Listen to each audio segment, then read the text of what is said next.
Hi everyone, welcome back to the Bong academy YouTube channel. আমি তোমাদের সৌমেন দা। তো বন্ধুরা, রাজ্যে দুর্নীতি আজকে চরম পর্যায়ে পৌঁছে গেছে। যত দেখছি তত দুর্নীতি বাড়ছে, কমছে না। যত এক্সপোজ হচ্ছে দুর্নীতি কিন্তু ততই বাড়ছে এই সরকারের দৌলতে। মানে দুর্নীতি আজকে চরম পর্যায়ে পৌঁছে গেছে। তোমরা প্রত্যেকে জানো, বেশ কিছুদিন আগে মিসলেনিয়াস সার্ভিসের যে রেজাল্ট, সেটা প্রিলিমিনারি রেজাল্ট প্রকাশিত হয়েছে। সেখানে ফেক 40টি এসটি সার্টিফিকেট, সন্দেহজনক এসসি সার্টিফিকেট ধরা পড়েছে বলে অনেকেই মনে করছে, যেটা তোমাদের সামনে আমি তুলে ধরছি। এসটিদের তালিকা, যেগুলো অ্যাকচুয়ালি এসটি না। দেখো, একটা বিষয়ের জন্য আমাদেরকে 2 বছর জীবনটা প্রায় নষ্ট হয়ে গেল তোমার ওবিসি কেসের জন্য। আবার এই এসটি, মানে এগুলো কি ইচ্ছা করে করে, ইচ্ছাকৃতভাবে সরকার এগুলো করে যাতে মানুষ কেস করে, তারপরে সমস্ত নিয়োগগুলো আটকে দেয়, নিয়োগ করতে চায় না। এগুলো ইচ্ছাকৃত করে ছাড়া আর কি? এত কিছু ভুল কিভাবে হতে পারে? প্রত্যেকটা রিকমেন্ডেই কি ভুল হয় না এগুলো ইচ্ছাকৃতভাবে হয়? সমস্ত কিছু তোমাদেরকে বলছি, পুরো ভিডিওটা দেখো। চ্যানেলে যদি নতুন হও অবশ্যই চ্যানেলটাকে সাবস্ক্রাইব করে পাশে থাকা বেল আইকনটাকে প্রেস করে দেবে। যখনই আমি নতুন ভিডিও আপলোড করবো তার নোটিফিকেশন সর্বপ্রথম পেতে অতি অবশ্যই চ্যানেলটাকে সাবস্ক্রাইব করে দেবে। অন স্ক্রিন তোমরা দেখতে পাচ্ছ public service commission of West Bengal, যেটা তোমাদের miscellaneous service recommend examination prelims 2023 advertisement number দেওয়া রয়েছে। ঠিক আছে, 16 জুলাই তোমাদের রেজাল্ট প্রকাশিত হয়। এই যে লিস্টের নামগুলো দেখছো এবং ক্যাটাগরি প্রত্যেকেই এসটি। ঠিক আছে, এখানে দেখতে পাচ্ছ উজ্জ্বল রয়, রূপম রয়, সব এসটি। ঠিক আছে, প্রীতম রয়রাও এসটি, আজকাল ব্যানার্জিরাও এসটি।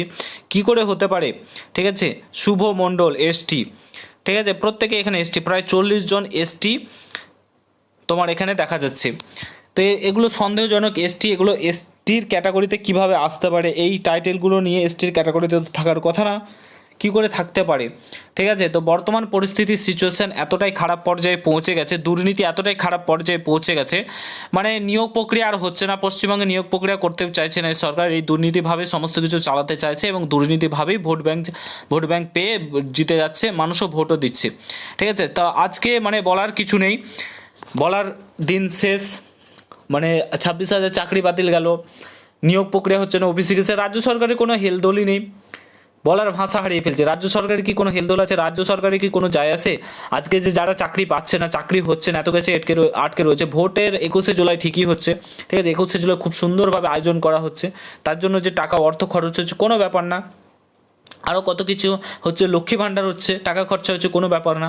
কিন্তু যখনই নিয়োগ প্রক্রিয়ার কথা আসে, কারণ সরকার জানে যে পশ্চিমবঙ্গের ছেলেমেয়েরা একদম মানে ঘরে বসে থাকার মতন ছেলেমেয়েরা, আন্দোলন কোনো কিছু করবে না।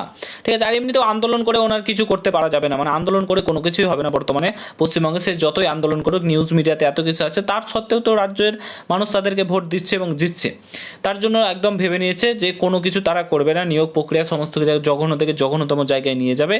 ঠিক আছে, আমার মনে হয় এখন বর্তমানে একটা কাজে লেগে পড়া উচিত, নাহলে পুরো লাইফটাকেই এরা শেষ করে দেবে। পড়াশোনা মানে আমি ডিমোটিভেট করছিও না, বাট যদি পড়াশোনা করে চাকরি পাওয়ার ইচ্ছা আছে সেন্ট্রালে শিফট হোক, নাহলে এই রাজ্যের আশাতে বসে থাকলে সারা জীবনটা পস্তাতে হবে এবং মরতে হবে, তাছাড়া আর কিছুই নেই। ঠিক আছে, বর্তমান সিচুয়েশন আজকে এমন জঘন্য থেকে জঘন্যতম জায়গায় চলে গেছে, বলার কিছু নেই। দুর্নীতি আজ একদম পিকে চলে গেছে, পিকে, হাই বলে না, হাই পিকে চলে গেছে। এতটাই দুর্নীতি হচ্ছে বর্তমানে পশ্চিমবঙ্গে, একদম দেখে দেখে দুর্নীতি হচ্ছে, স্বচক্ষে দুর্নীতি হচ্ছে, তাও কেউ আঙুল তুলে বলতে পারছে না যে এটা দুর্নীতি হচ্ছে, এটা ঠিক করতে হবে, আর ঠিকও করছে না।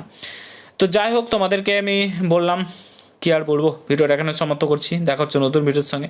ভালো থেকো, সুস্থ থেকো, প্রিপারেশান নিতে থাকো। গুড বাই, জয় হিন্দ, বন্দে মাতরম।